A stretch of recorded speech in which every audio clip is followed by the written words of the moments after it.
Dang it, man. I hate when I do that. That is the sickest baseline intro in the game. Do you hear me, yo? I do. Yo, Mike, can I give you a secret? No, but I Okay. want you to anyway. Go ahead. What's the secret? You didn't have to mute. You don't have to mute it at the beginning. Once you play the audio, it automatically mutes. No, I know that, but I like to do the starting soon screen first, and that half a second of air is what I be trying to avoid. You know what I'm talking about? Like when you first start, that joint come on like starting soon, and then that screen goes away. Gotcha. Yeah, so I'll be trying to avoid that. But it's Victory Monday! It's Victory Monday, yo. At the end of the day, it's still a Victory Monday. At the beginning of this day, it was a Victory Monday. On tomorrow, it was still a Victory Monday. On but Friday, it's just Tuesday. It's going to be a Victory Thursday. Hey! Wait, what? What? Wait, what you just say? On Friday, it's going to be a Victory Thursday? Victory Thursday! All right, so you already projecting ahead. You just got the Niners going out there just taking over, just doing what they're supposed to do then on Thursday, huh? On Turkey Day. Listen. Come on. I'm listening. Hello? The Niners. Mm-hmm. Let me ask you this question. Okay. This game against the Tampa Bay Buccaneers, would you say that this was a gritty win? Because I've heard that term get thrown out there, and I think it's being misused because I didn't think this was a gritty win. I don't even mean to answer the question. I just want to get your take on it, but I wanted to preface where I'm going with this. So go ahead. Yeah, no, I did not think this was a gritty win. I knew you didn't because I just know you. Like, I know when you heard that, you were probably like, what the fuck are y'all talking about? Now, I don't think it was a dominant win, but didn't the Niners just look dominant on all facets of the football? No. I thought that they looked. I thought that what I'm trying to say is I thought the Niners were in control, but the game could have went the other way at any given moment. It was weird. Yes, which is why I didn't consider it dominant, and that's why I didn't think we looked like we were in control from start to finish. We looked dominant, but the win at wasn't times. dominant. Right.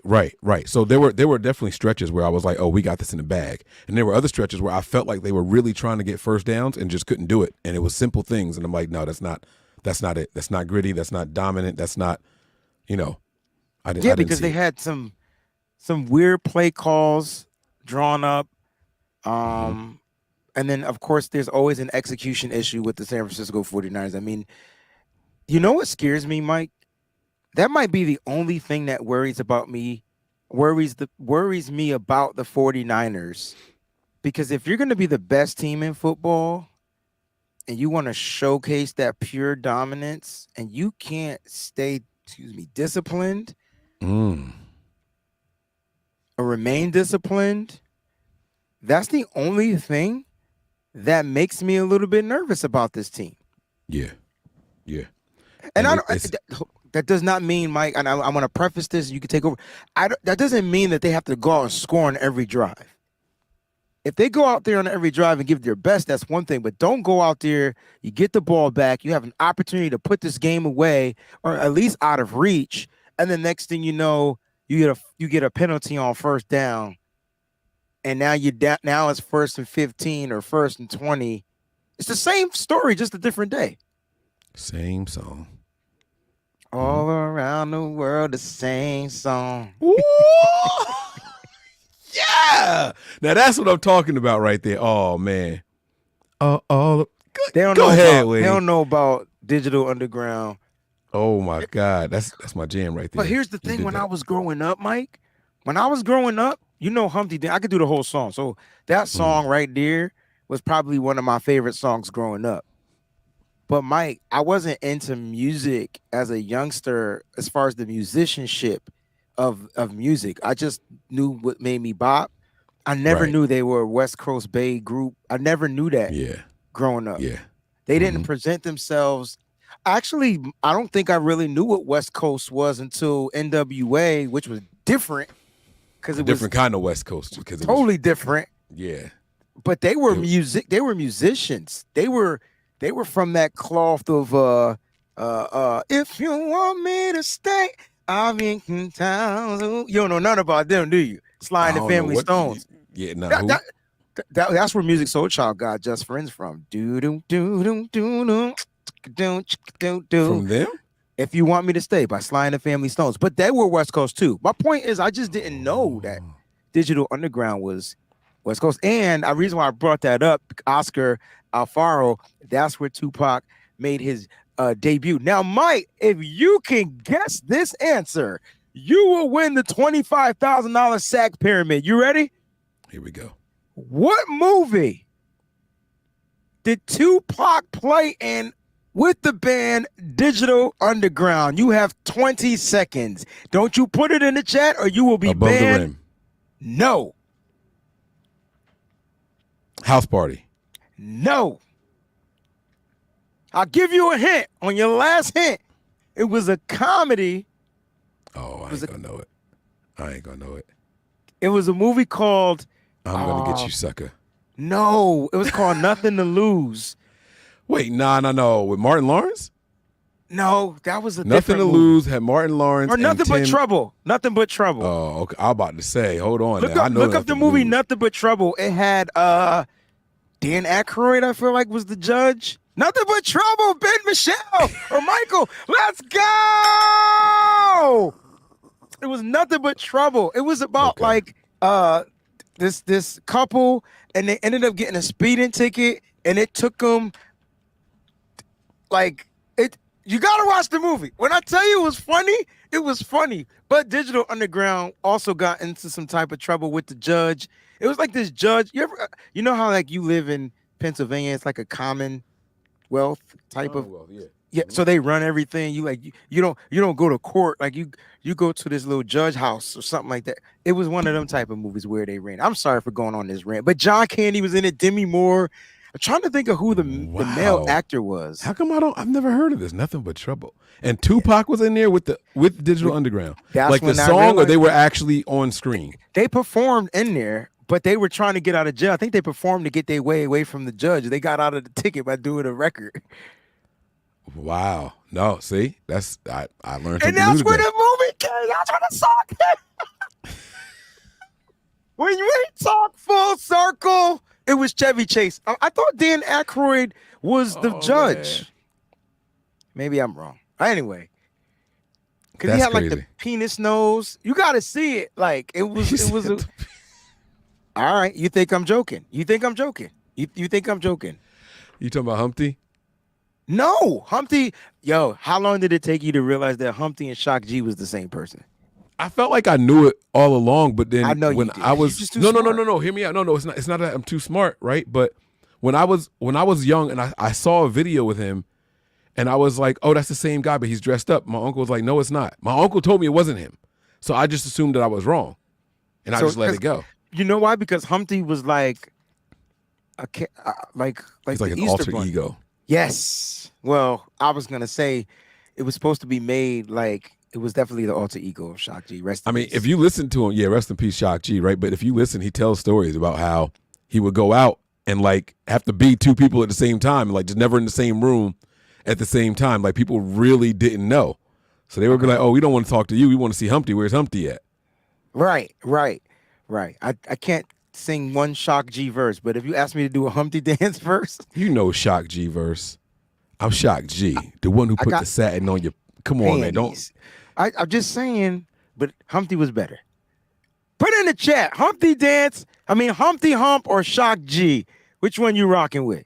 All right, Mike, let's get to this show, bro. Because the Niners took a fall, so they won, but there's a key loss to this 49ers defense, and unfortunately, Talanoa Hufanga tore his ACL on a play that like he got broke on. No pun intended. The way I yelled ankles. I hate you, yo. I gotta go.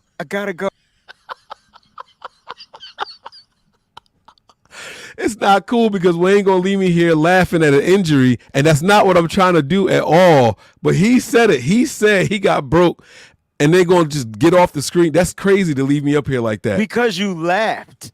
No, put your name. Yeah. It was because you laughed, and I wasn't. I tried not to. Laugh. I covered my. I did this. I didn't show that I was laughing. That was your fault, fam. All I know is this: I yelled ankles when he shook him, but I didn't know that it was gonna be that serious of an injury, bro. And I yelled skates. Come on and skate. Skate, slide your way up, oh my God. Oh, yo, that really looked like the Seattle commercial. Remember they had that Russell Wilson commercial with the Niners players just running by Russell Wilson? He was just doing pirouettes and shit up and down the field on us. Stop it, because this is not. No, hey, no, all jokes aside, we really wish. All seriousness. Speedy recovery. You know, we hope that it's not as crucial or as critical, you know. Yeah. I almost wish. First of all, I wish he didn't get injured, because then it would be valid. So Ji'Ayir Brown. Next man up, man. Next man up. You gotta step up, young man. Gotta step up, young man. Wayne, when I was watching the game, I know. I felt you in my thought process. Like, fam, I didn't see it. Okay. So I'm here to be the voice of reasoning, but tell us what you saw, Mike. I saw a guy consistently 2 steps late to every play he had to make on the field. To every play he had PBUs, but the PBUs weren't because he was in position to make a play on the ball, like the one that was in the end zone to the tight end, right? The tight end, if he just catches the ball, it's a touchdown. It's just that. It's a catch. So but first the tight end, that wasn't a tight end. Bob, that big ass dude was a wide receiver. He looked bigger than Brown. Evans, bro. Listen, Mike Evans. That wasn't Mike Evans. We had this conversation, Mike. Mike, no pun intended, but Mike Evans is a dog. That's a big. That was not Mike Evans. Stop playing with me. That wasn't Mike Evans. That the bobble ball that he came to the side and hit him. You talking about a different play where he could have intercepted it if he was looking for the ball. No, he got an interception, but maybe I am talking about a different play. So there was 2 plays in the end zone. I thought Mooney Ward had the PBU on a big guy in the end zone. That might have been the tight end, but I don't remember it being Huff. But you could be right. I mean, I don't remember it being Ji'Ayir Brown. No matter the positive plays that he made, it was Otten. Yes, thank you. It was on Otten. Yes, that's the play I'm talking about. But I thought that was a drop. So then he would have got beat. If you say it was a drop, but he got credited with a PBU because he was bobbling it, trying to bring it in, and then he hit him and made sure that he didn't. Oh yeah. Okay, now I remember that. I didn't should have let you finish, but now I got you. That makes perfect sense. He finished the play though. So what is your gripe about a rookie, Ji'Ayir Brown? The fact that he was slow, reactory wise, physically slow, and I don't know if he's processing the game quick enough either. Okay, that's so fair. These are major concerns. They're major concerns. They're major concerns. They are major concerns. I don't want people to think that, oh, this kid finished the game well and he doesn't have any flaws. First of all, everybody on this team has flaws. And this kid was just thrown in the fire. So when you look at his 36 total snaps, I mean, 32 of them were in coverage, right? Because Huff got injured rather quickly in this game. And so he was starting in on special teams. That's what you were going to get from him. And you did see him be inserted into the defense periodically. I believe the week before he got some coverage snaps. But on the first play he came in, they tested him, and to me that was his worst play, because not only was it his worst play, it was the one explosive play that the defense gave up. So as bad as Huff was playing before the injury, because he was playing bad, as bad as Huff was playing before the injury, this one play is what got them into possible scoring position. This is when they ended up getting the second touchdown in the game, Mike. And so, like, I'm sitting here saying to myself, okay, he got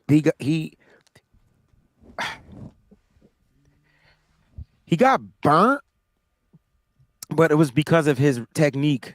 Like it was because he was backpedaling too long, and by the time he turned around, he slips, and then boom, that wide receiver was quick and was by him. Now, as far as physical speed, he has speed to catch up to make the tackle.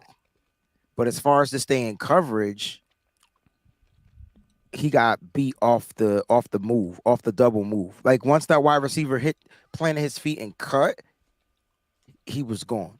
Like I'm surprised Ji'Ayir Brown didn't fall down. Now we've seen that on this defense this year from other players. Yes, we have. It's not about them. Okay. But my point is that was his worst play, in my opinion. Everything else was him allowing the game to slow down for him. So I thought at that moment, the game was fast, the game was sped up, he was thrown into the fire, and he failed. Boom, end of discussion. Right? Okay. And then if you go back to some of the other plays where he was tested, because he was only targeted at 4 times, Mike. Excuse me. 2 times. That's why I'm trying to figure out why you said that. He had 3 PBUs in this game. He couldn't have been targeted just 2 times. He didn't have 3 PBUs. Yeah, yes, he did. No, he didn't. He had 2 PBUs. And he was targeted twice. The only play he gave up was that big long catch. I'm going off of PFF stats. You might be going off of ESPN stats. So okay, he finished the day with 4 tackles, 3 PBUs, and an interception. Okay. And from what source? From my eyes. Gotcha. Now again, so let's use that play that I was talking about, the tight end. Hit. So that maybe that doesn't count as a PBU or a target because it wasn't even his. It wasn't for him, right? He was saving the play. So I understand how the numbers can be misconstrued. So I don't want to. So Stuart Allen wants to know what a PBU. So PBU is pass breakup, right? Yes. These are plays where players can defend the pass. Mooney Ward is notorious for this. It's something that he does really good. Oh man, we got a dope question that we got to answer, Mike. But it's about somebody else. But I'm gonna start it, okay? Oh damn, I wasn't even thinking about that. Anyway, that's what a PBU is. It's when you break up the pass. The receiver doesn't catch the pass. You're in the vicinity. You can get your hand on it. Blah blah blah blah blah. All right, so let's go to the next play because the next play, even though it wasn't on him, that was that pass interference call, and that's how they really scored because 41-yard gain on Brown on him. And then the pass interference by Fred Warner. Zone. Yeah, that was bull crap. But at the end of the day, they called the push off. That was on the tight end. That I remember. That I remember. That was K.I. when Fred kind of like just flexed his bicep and K went flying 10 yards. Mm-hmm. Mm-hmm. And then they got into the end zone. But there are definitely areas of improved areas for Ji'Ayir Brown to improve because you're talking about a kid that came in and was just like thrown into the fire. I felt like he had to have passed the test. When you break up a play in the end zone on a pass that you felt like if he would have just turned around could have possibly been an INT. But it'd be weird when we say stuff like that because sometimes we're like, yo, just break up the pass. And then sometimes we're like, yo, get the INT. And then like Mooney Ward on that play because he didn't get the INT, he was like, oh, he should have just broke up the pass. Nah. I was not mad at that play. I was mad at the results. I wasn't mad at the execution on that play. I know exactly what you're talking about. Understood. But okay, so that right there is my issue with Brown. I'm concerned about the plays, not the execution. Right? Like if I asked you what his best play was of the day, are you going to tell me it was the interception? Because I don't think that was his best play. Because I think that was just right place, right time. I don't think that was a.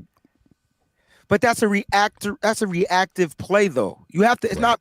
He wasn't even in the right place at the right time. He had to make that play. So that's his ball skills and his reaction skills to make that play. That ball was tipped and it was in the air for at least 17 minutes. Like, That junk was in the ball. You can't tell me that junk wasn't in the air for a long You time. remember all the old 90s movies or shows when something slow motion, every slow motion scene had that dun dun dun dun dun dun, right? Dun dun dun dun dun. He saw that ball going up in the air. Yo, it couldn't come down. It couldn't come down quick enough, bro. Like it just couldn't. What is the name of that song, that score? Like what is that? I don't know. Because that is classic, and I have no idea what it's called. Well, I'll figure it out at some point. It's just not the melody that you're singing isn't registering in my head, but I know what you're talking about. Dun, dun, dun, dun, dun, dun, dun, dun, dun, dun. But here's the thing, Mike, because Mike is going slow. I don't. Yes. Oh no, that's why you're singing. You're singing. You know what that was for? No, I thought that was for the Special Olympics. You're singing it in the wrong tempo. That's why I wasn't getting it. The melody was right. The tempo was wrong. It's slow. It's like a ballet. Because you could waltz to it. There is so much wrong with what you just said, fam. Are you telling me that the song that they use? Oh, I've seen it in Special Olympics commercials, movies, but I don't. Wait. Let me. It might have been just regular Olympics. Nah, let's just. I've heard it in Olympic commercials. Nick Rick 49er says yes. I've heard it. I just don't know. It's called Chariots of Fire. I've heard it. I don't care. We're not going to go there. This is not what this is about. Not trying to do that. That's not what I was doing. I apologize. But that's where I heard it. So are you concerned with the play of Ji'Ayir Brown on a short week?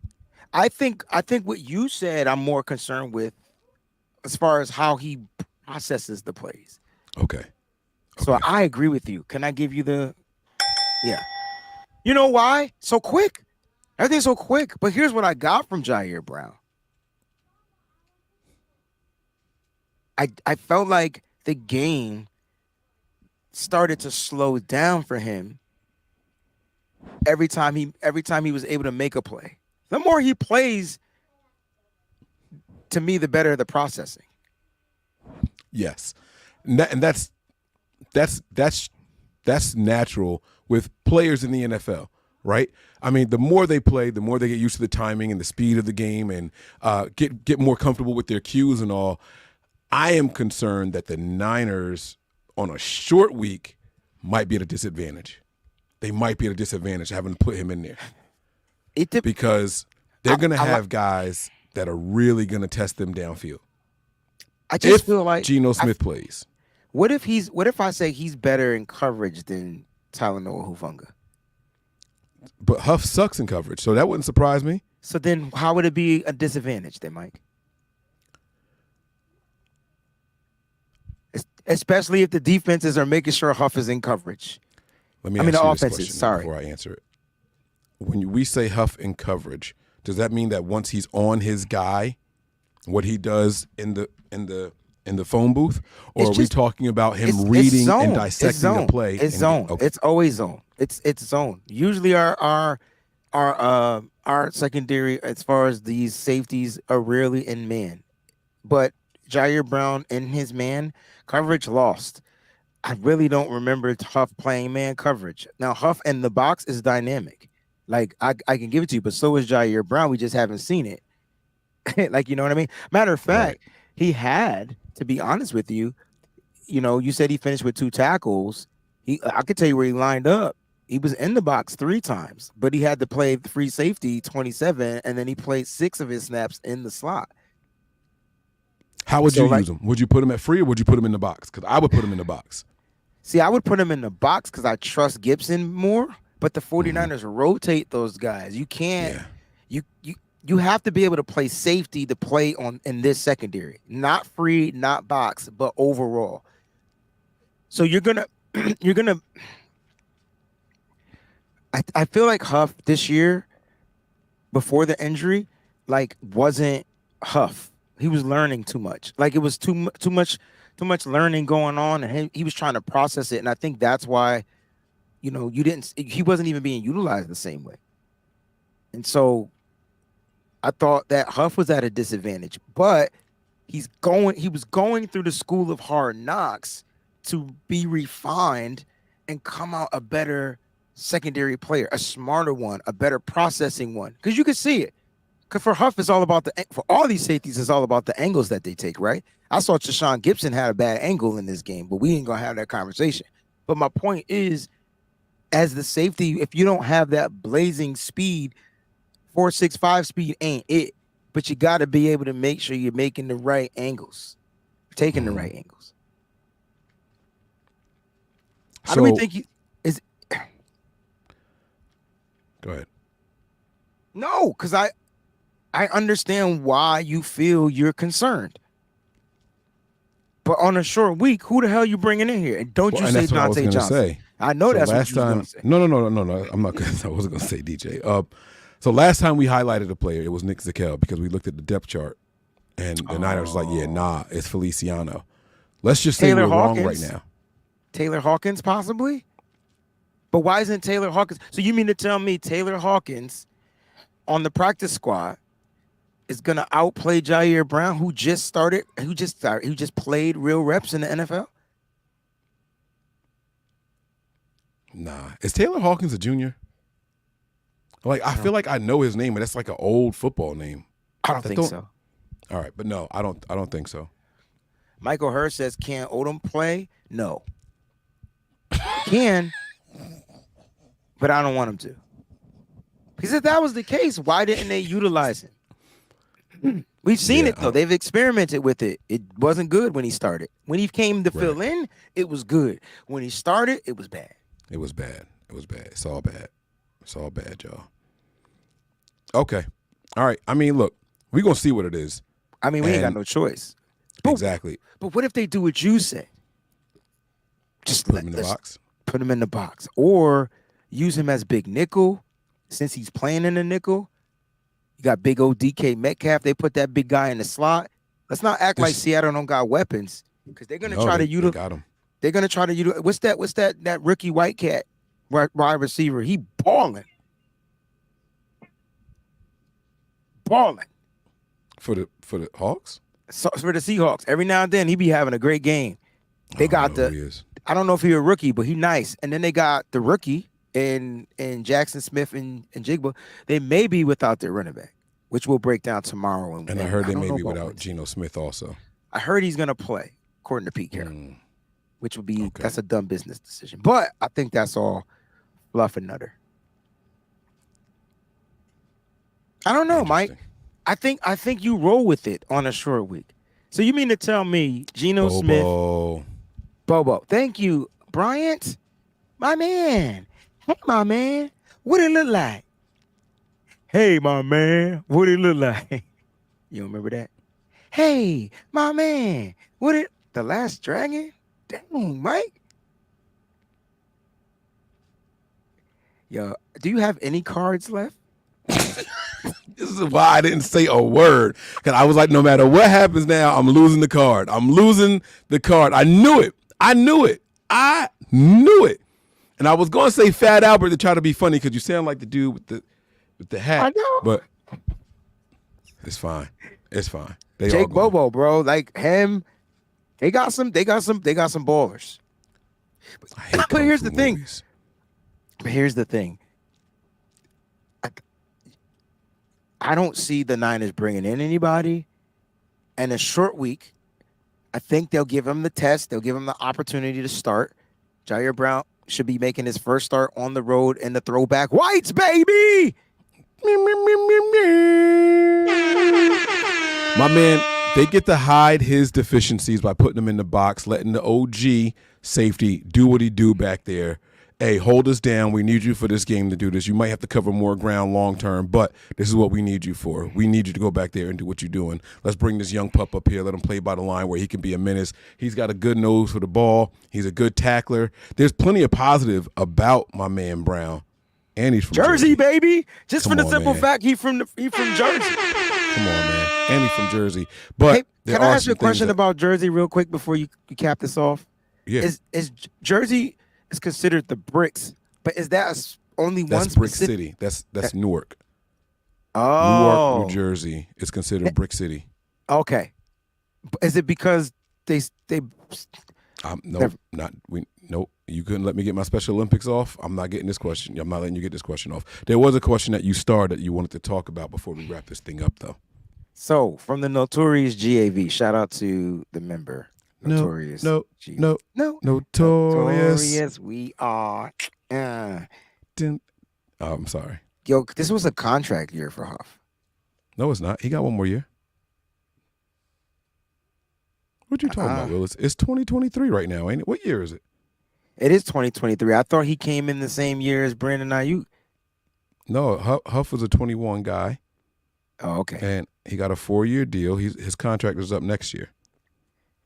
Well, then we ain't got to worry about it. Yeah, I'm right. Okay, yeah, I'm right. You scared me for a second. I thought he came in 2020. You thinking 2020? No, I'm thinking 2020. Yeah, so that 2021 for sure. So that money that they got is strictly for Brandon Ayuk. So then Huff doesn't have to worry about a contract right now. The Niners don't give two flying cares about the contract. He just got to go out and ball out next year, right? If he want to come back, he do. Because that's what I'm saying. Like if he want to ball, like because we were talking about what is his contract looking like next year. I thought this was the contract year when they freed up that $41 million. I'm like, yo. Well, if he had a great season, they possibly would have probably tried to extend him earlier. Yeah. That's why I got that mixed up. All right. Bingo. So what do you think for next year, man? Huff comes back, balls out from this ACL injury? We'll have to see what happens. I'm not going to hold my breath on it. He's a guy that in my opinion, has always needed some more refinement anyway. He made a couple splashy plays, and I think he made some eye-popping plays when we see the hair and the energy, and those things do have a value in the NFL. But as far as being sound, this was his 3rd year here, and like you said, it felt like he was regressing. I don't know if that's the year you want to go out and try to get a contract extension, especially after now a season-ending injury. Those two things don't work in your favor. You might want to look for a short deal and then try to show, hey, I'm back and get something afterwards. This definitely works in the 49ers' favor, though. And I wish he wasn't injured because this would be a great show to have and talk about Huff and the extension in the future. But unfortunately, we won't have that conversation right now. Ji'Ayir Brown, he's going to be the man in Seattle. He has no choice but to be. He was thrown into the fire, Mike, in this game, and I thought he came out pretty spot on. Targeted 2 times, gave up that 1 catch. Yeah, that's kind of like what I see. The question is, how will Seattle try to attack him? Because that's the weakness of the defense. I want to see him and DK Metcalf collide like 2 rams in the wilderness. That's what I want to see. I got my money on the young buck, though. I want to see that. I want to see that. I don't think DK likes contact. He's a physical wide receiver that doesn't like contact. Mm-hmm. Yeah.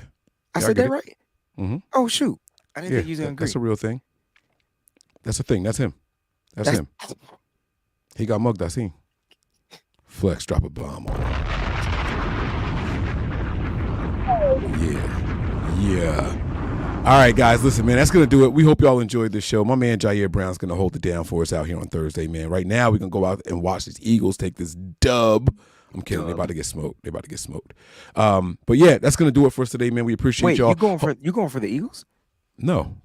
I said we're going to watch them take this dub, and I said, no, I'm kidding. No, they're about to lose. They're about to get whooped. Eagles about to get whooped. Whooped and worked. But that's it, guys. Wayne, I'm ready to go. You ready to go? Yes, we got things we got to do. Thank y'all so much for tuning in. No harm, no foul. Take us home, bro. No team is safe when the Niners are on the prowl. I'm Mike. That's Wayne. And this is No Harm, No Foul. Peace.